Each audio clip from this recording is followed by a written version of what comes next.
प्यारे बच्चों, good morning to all of you. Last lecture में हमने डिस्कस किया था न्यूमेरिकल पोर्शन, और वो न्यूमेरिकल पोर्शन बेस्ड था बच्चों limiting reagent and stoichiometric of a chemical reaction and empirical formula and molecular formula based numerical हमने की थी। उसी सीरीज को कंटिन्यू हम रखते हैं। नेक्स्ट न्यूमेरिकल आ गया, न्यूमेरिकल नंबर 5। ये काफी न्यूमेरिकल एनसीईआरटी एक्सरसाइज से भी बिलोंग करते हैं, तो इसी प्रकार के न्यूमेरिकल आपको कहीं भी मिलते हैं, इसी मेथड से इनको सोल्व करने की ट्राई करें आप सभी। आइए जरा देखते हैं।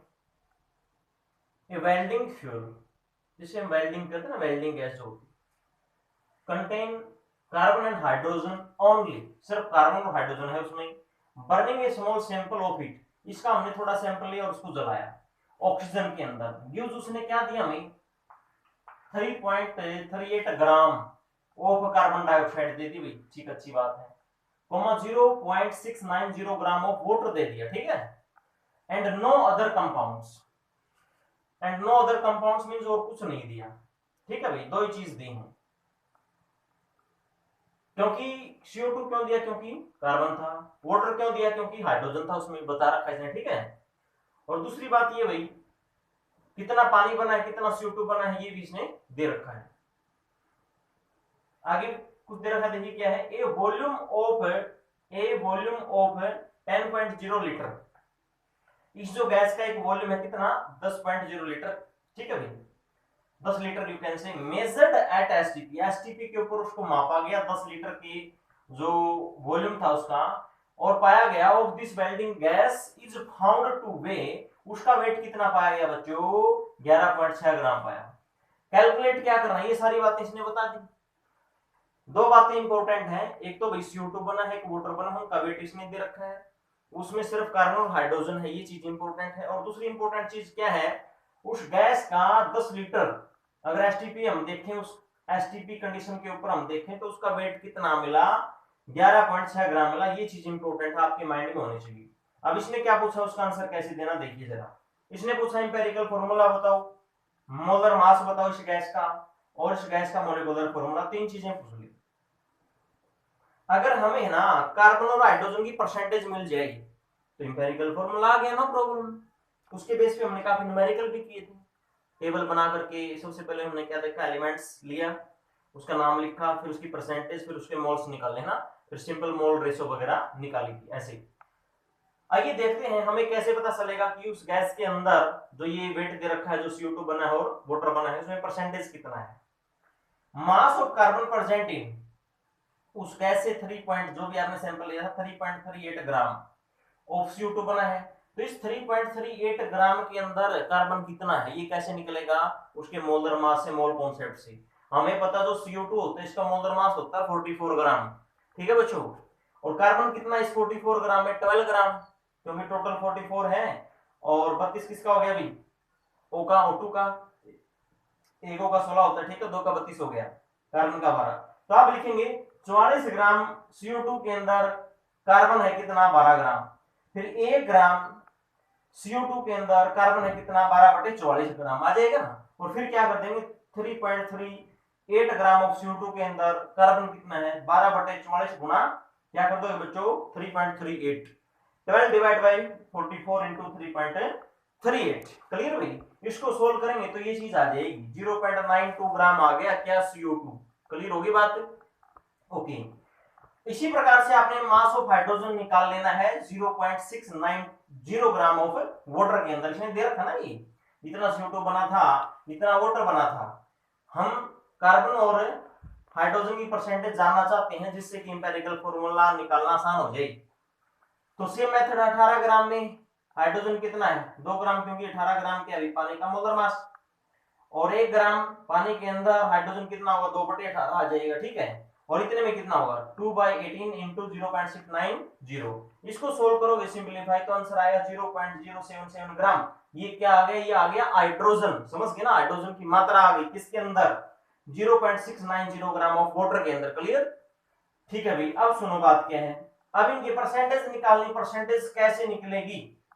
तो आप देखो, जो सैंपल आपने जलाया था, अभी आपको ये पता चल गया, उस सैंपल के अंदर कार्बन था 0.92 ग्राम, और बच्चों हाइड्रोजन था 0.07 ग्राम, ठीक है, इतने ग्राम था, क्लियर। अब इन दोनों को ऐड कर दो, मतलब टोटल सैंपल की वैल्यू आ जाएगी, क्लियर। अब इससे परसेंटेज निकालेंगे, परसेंटेज ऑफ कार्बन बराबर है, कार्बन था कितना भाई, देखो कितना है 0.92 डिवाइड बाय टोटल, टोटल कितना है, कार्बन और हाइड्रोजन का मास जोड़ दो, इंटू 100 कर दो, परसेंटेज ऐसे ही तो निकलती है।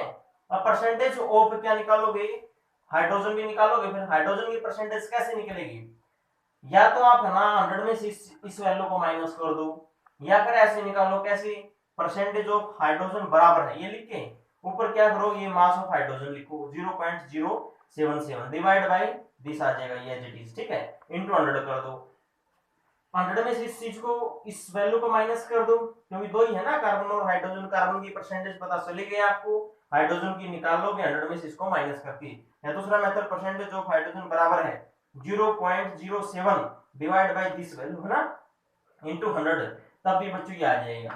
तो ये अभी आपने क्या देख लिया, कार्बन और हाइड्रोजन की परसेंटेज। अब हमारे पास आसान क्या हो गया भाई, कार्बन और हाइड्रोजन की परसेंटेज आने के बाद इंपेरिकल फॉर्मूला बड़ी आसानी से निकल जाएगा। ये देखते हैं कैसे निकलता है।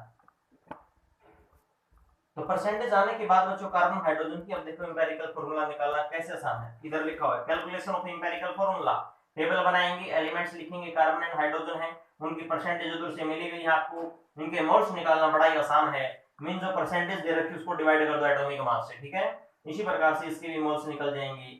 अब मोल्स रेशियो निकालो भाई, ठीक है, सिंपलेस्ट रेशियो, मोल्स रेशियो निकालने के लिए क्या करना है, सिंपलेस्ट मोल रेशियो के बच्चों, और जो सबसे छोटी वैल्यू होती है उससे डिवाइड कर दो, इसमें तो वैसे दोनों सेम ही है, तो इसी से डिवाइड करोगे नो प्रॉब्लम, तो 1 आ जाएगा 10, इस प्रकार से ये आ गया ना मोल्स रेशियो। तो इस प्रकार से इंपेरिकल फॉर्मूला हो गया CH, क्यों, क्योंकि ये कार्बन है इसका मतलब, और एक है H है, ठीक है भाई, ये आ गया इंपेरिकल फॉर्मूला।